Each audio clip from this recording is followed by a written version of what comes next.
Your dreams are dreaming you back, okay? I want you to sit with these words.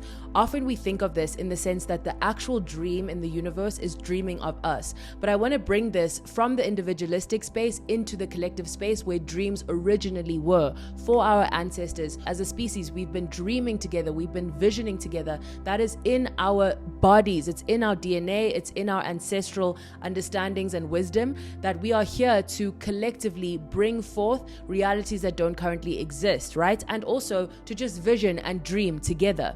In this world, we frequently are made to dream and made to understand dreams in a very individualistic way. So it's about the self-actualization, self-realization, the self living up to its fullest potential. Why is this the case? Because they know that the world can only change through vision, right? You can't change the world unless you have some sort of imaginative vision of how the world could be otherwise. And that's a deeply powerful and also spiritual space that the colonial consciousness has weaponized for its own ends and has reduced in its power and its scope from the broad and powerful space of the collective dream space into this more limited and also destructive space of the individualistic paradigm. So now you are taught to conceive of dreams in this very individualistic way.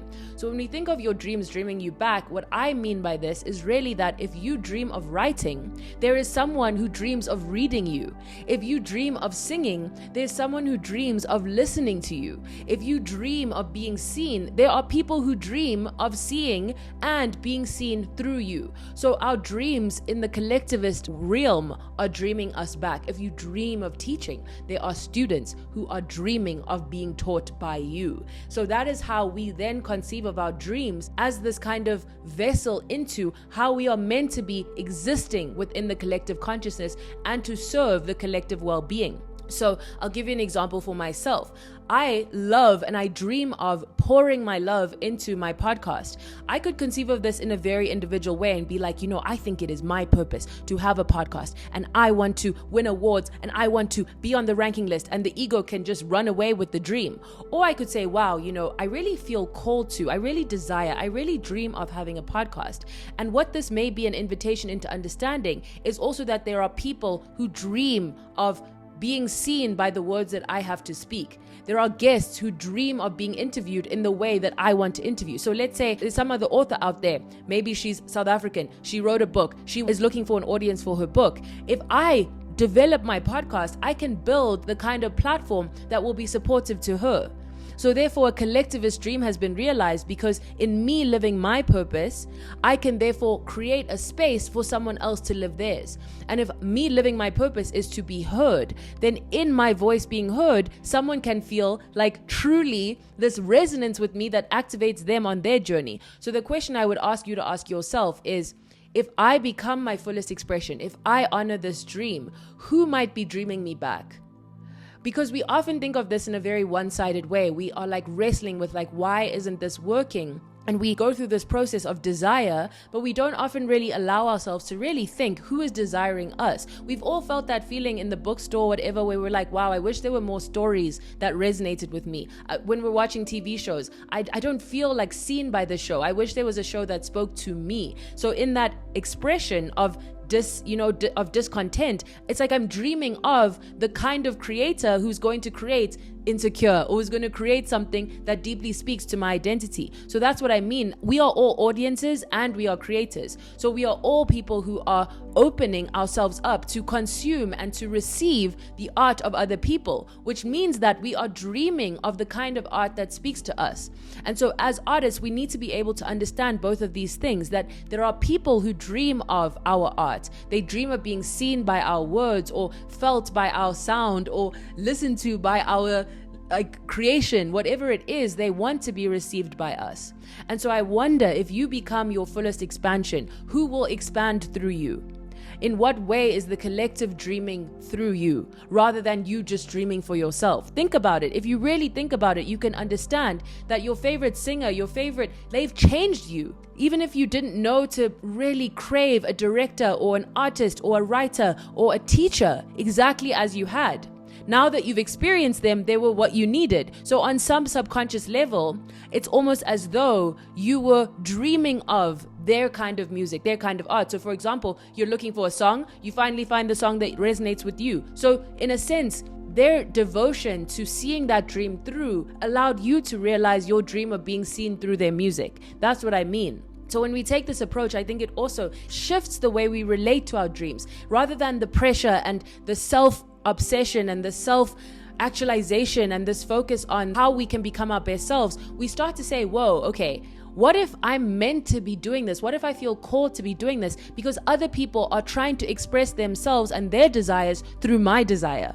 It takes off the pressure because those people aren't seeking perfection. They're not seeking it to be a certain way. They're just seeking something that speaks to them. So then all I need to do is resonate on the frequency natural to me, honor this calling and see it through and understand that I'm going to magnetize the kind of person and the kind of communities and people and listeners who are seeking me. And that is one of the beauties of the digital age, is it's like a portal. And I know it has so many problems. There's so many isms. There's all of these hierarchies that exist in who can reach an audience and so on. And I don't want to undermine that whatsoever or downplay that at all.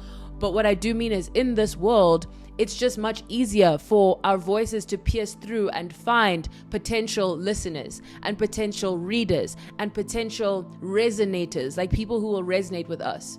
So I want to leave you with the question of, if you are dreaming of something, who might be dreaming you back? Who is sitting in their bedroom crying or hoping or dancing? They don't have to be in despair, they could be in joy, but who is seeking to be seen through you?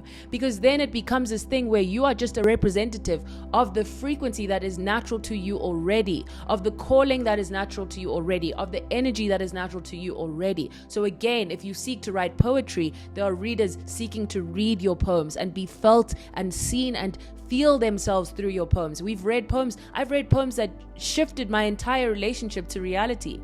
What if that poet hadn't written the poem? So I was dreaming of them, not in this conscious way that the Western mind wants to kind of think is the only form of dreaming, where it's like, I dreamed of this and then it happened, rather in this more subconscious and subtle sense, this vibrational sense of, I was calling this in, and then now this poem, even unknowingly, now this poem is speaking to that calling. I was yearning for something I didn't even know I was yearning for. Now that I've received and felt and been replenished by these words, I can feel that this is what I was seeking all along, but it's not the active kind of seeking. Do you know what I mean? So it's just as if you're manifesting a partner, there's someone who's manifesting you as a partner as well. So allow yourself to see the other side. Allow yourself to not only be part of the yearning, but also of the yearning for. Not only part of the desiring, but also that someone is desiring you. Use your imagination and just conceive of the fact that there are people who actually really want you and are counting on you, in a sense, to become your fullest you, because your dream would unlock theirs. Okay? What you seek is seeking you. What you desire is desiring you. What you are dreaming is dreaming you. And you can use your collective consciousness to really tap into that energy. Because if this is appealing to you, if this is interesting to you, if this is just pulling you, I'm telling you, my love, there are many other people who feel that same pull and who are actually looking to be led by you in this way.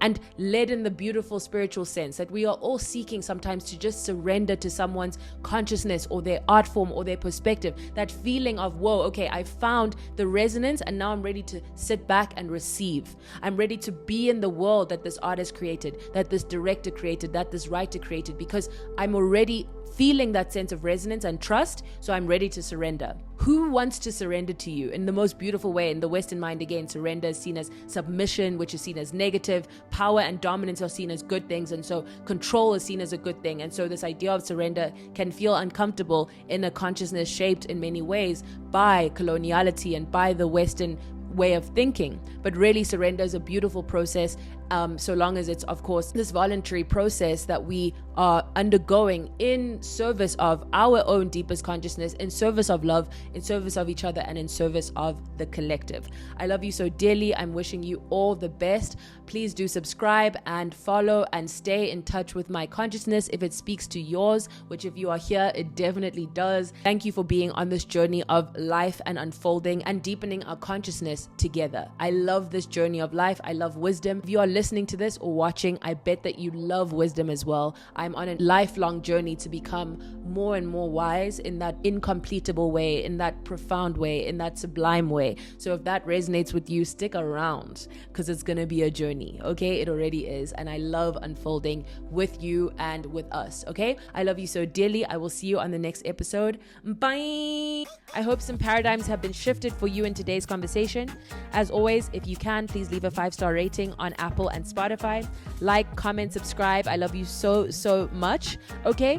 I love you. Join me on my Substack. Links in the comment section. Go there. Okay? Love you so much. Love you. Bye.